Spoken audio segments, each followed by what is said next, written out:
यदि तुम्हें चीखना चिल्लाना है तो थोड़ा और तेज चिल्लाओ ताकि तुम्हारा बेटा ये आवाज को सुन सके।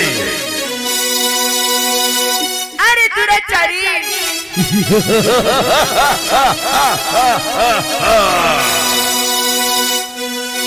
अब तो चाहे कुछ भी हो जाए मुझे उस नाग के श्राप से बचने के लिए तुम्हारे बेटे का अपहरण करना जरूरी है। ये तो न छोड़ो नहीं ये देवंती लेके जा मोरे न घरना, तो न छोड़ो नहीं ये देवंती लेके जा मोरे न घरना।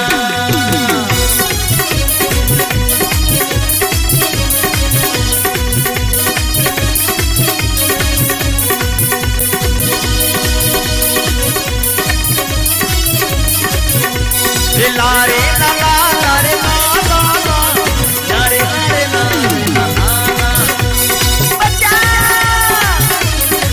बचा।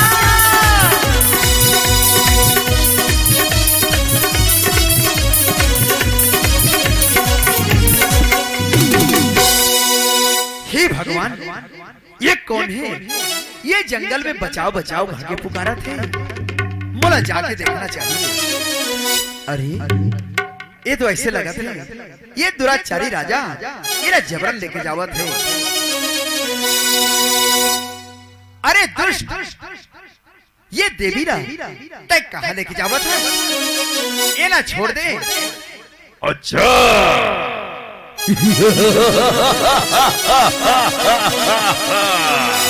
वाह तो तू है मधु कुंवर महारानी देवंती।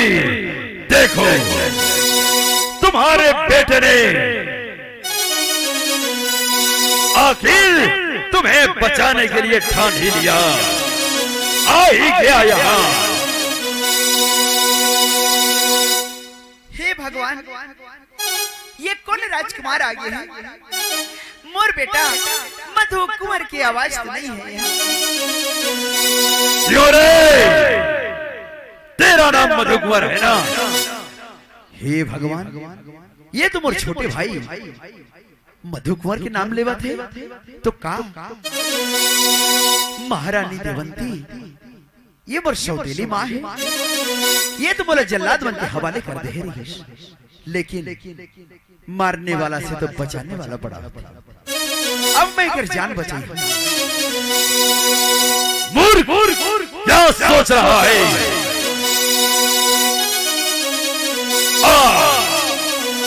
मैं इसे छोड़ देता हूँ, अब तुझे अपने साथ लेकर चलूंगा। सावधान।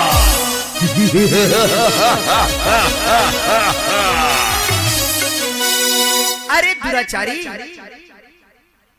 अब तू नहीं बचेगा,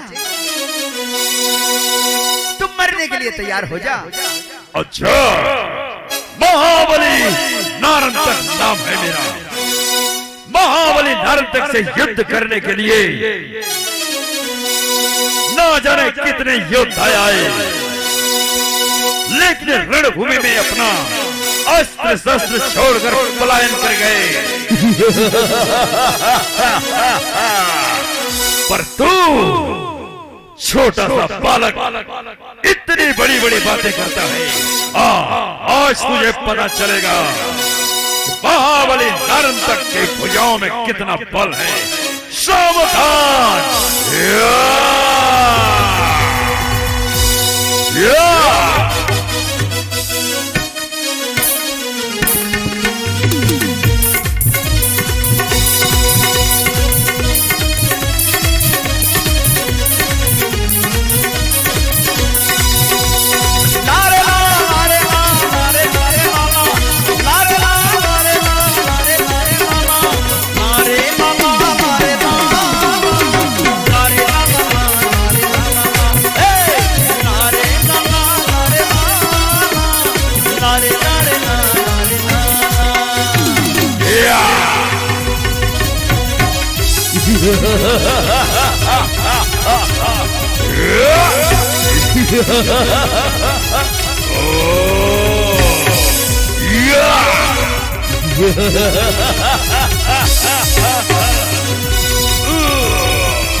अरे दुष्ट दुराचारी, भाग गया तो प्राण बचा के।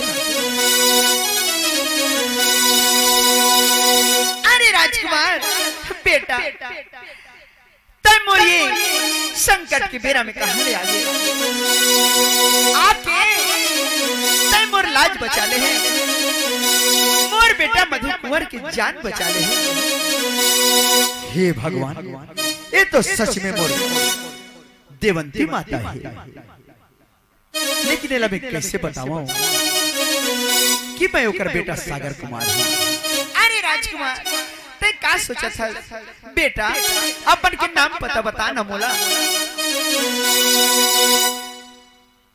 हे भगवान, अब मैं क्या करूं? ये नाम पता बता दे हूं तो भेद खुल जाए। नहीं नहीं, ये ला मैं अपन के नाम पता नहीं बताऊं। अरे राजकुमार, बताना का सोचा था? माँ, जब तय मोला बेटा कहा था तो मैं तुला माँ कहा था ना। तय काबर मोर नाम जानना चाहा था? समझ ले कि मैं भी तो बेटा हूँ।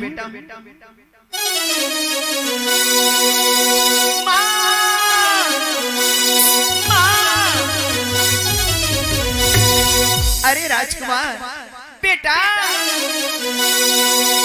माँ तो लगा होगी वो। मैं फुलवारी में आके देखे हूँ, जब ते नहीं दिखे ना, ये पांव के निशान देखते देखते मैं यहाँ तक पहुंची। बता ते कैसे आगे माँ? ये राजकुमार भैया कौन है? अरे ललना, ये राजकुमार आज मोर लाज बचा ले बेटा। नारंतर नाम के राजा मोला हरण करके ले गए ताकि तय मोला बचाए बरोबर नगर जाते और तोला बंदी बना करके वो तोर बलि चढ़ाते। ऐसे वो अपन जुबान में कहत रही से। अब सुनना, मैं जावत हूँ राजभवन, मन घबरावत है। ये राजकुमार लेके राजभवन में आ जावे बेटा। अच्छा माता, मैं आवत हूँ, तय चल राजकुमार भैया लेके मैं राजभवन जल्दी आवत हूँ।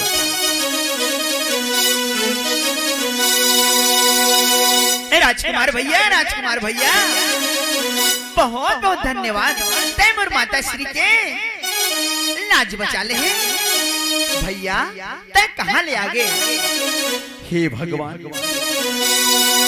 ये मोर छोटे भाई मधु कुंवर है, जेला में अपन के कोरा भी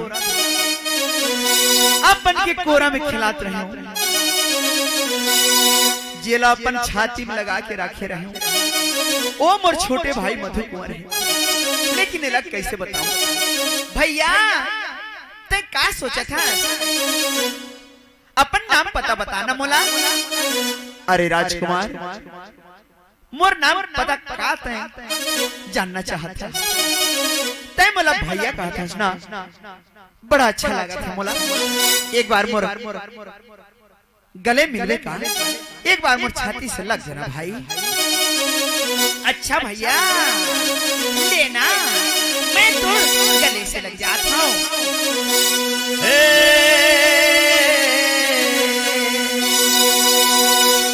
कब के पिछड़े, कब के पिछड़े,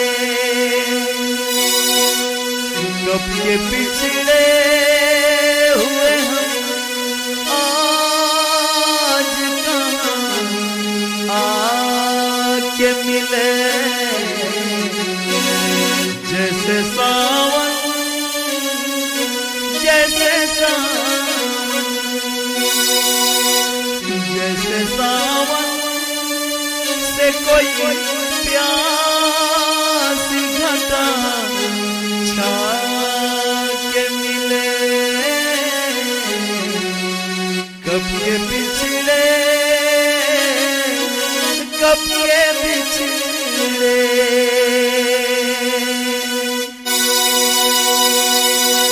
भैया तो आंखी में आंसू कैसे भैया? तो आंखी में आंसू डबडबावत है।